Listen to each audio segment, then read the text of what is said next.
Hi there, I'm William Earnhardt. I'm a Bible worker in the Florida area.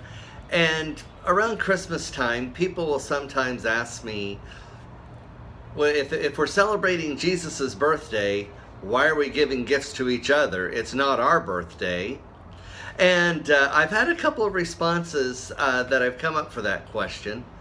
And one is, first of all, I don't know about everybody else. I'm not celebrating Jesus' birthday. I know it's not his birthday. I'm celebrating that he came to live and die for us. That's what I'm celebrating. The other response I have to that is that when we give to each other, we're actually giving to Jesus. As a matter of fact, Jesus tells us that in Matthew 25, in verse 34, this is talking about the final judgment. And in verse 34 of Matthew 25, Jesus says, "Then the king will say to those on his right, 'Come, you who are blessed by my Father, inherit the kingdom prepared for you from the creation of the world. For I was hungry, and you fed me. I was thirsty, and you gave me a drink. I was a stranger, and you invited me into your home. I was naked, and you clothed me. I was sick, and you cared for me. I was in prison, and you visited me.'"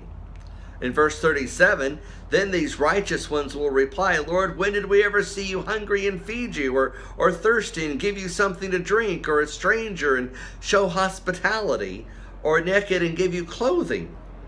When did we ever see you sick or in prison and visit you?' And the king will say, 'I tell you the truth. When you did it to one of the least of these, my brothers and sisters, you were doing it to me.'" So you see, when we give gifts to each other, we're giving to Jesus. In 2 Samuel chapter 9, we see an example of this. David's good friend Jonathan had died and was not around anymore, and yet David still wanted to express his love for Jonathan and Jonathan's family, who were not around anymore. So David looked for an ancestor and found a son of Jonathan, whose name was Mephibosheth. I've been practicing that word all afternoon getting ready for this video. Mephibosheth was the son of Jonathan, Saul's grandson. And so David gave to him, Mephibosheth, all of the blessings that he wanted to give to express his love for Jonathan and his family. So David was giving a blessing for Jonathan's sake by blessing Mephibosheth. So likewise, we bless Jesus when we bless each other. As a matter of fact, Jesus says in Matthew 10:42, that if you even give somebody just a cup of cold water in my name, you will not lose your reward. And so how much more should we give gifts to each other? And it doesn't always have to be monetary gifts. It can be time. It can be kind words. And it can be monetary gifts as well.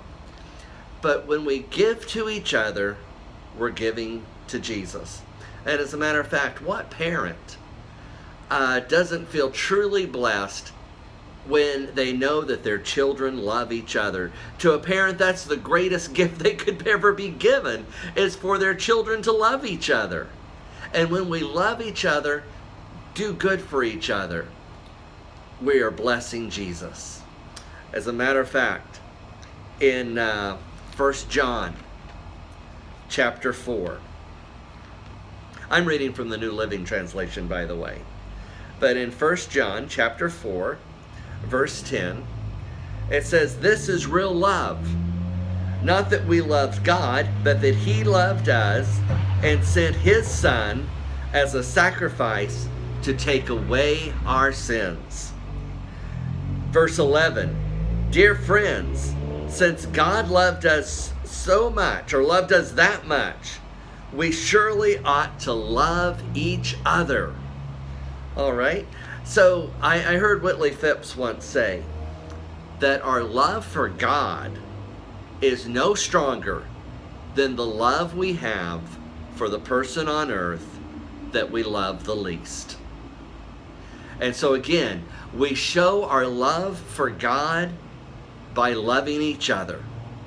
When we're giving gifts to each other, we're giving it to Jesus. And in Matthew 10:42, Jesus says, even if it's as simple as a cold cup of water, that gift, that giver, will not lose their reward. Friends, if you have any questions or comments, I would love to hear from you. Again, I'm William Earnhardt, Bible worker in the Florida area. You can reach me at Racer3, you spell out the 3, so it's RACERTHREE at gmail.com. That's racer3@gmail.com. I would love to hear from you, and I want to wish you a very wonderful, prosperous, and blessed Christmas season. Take care.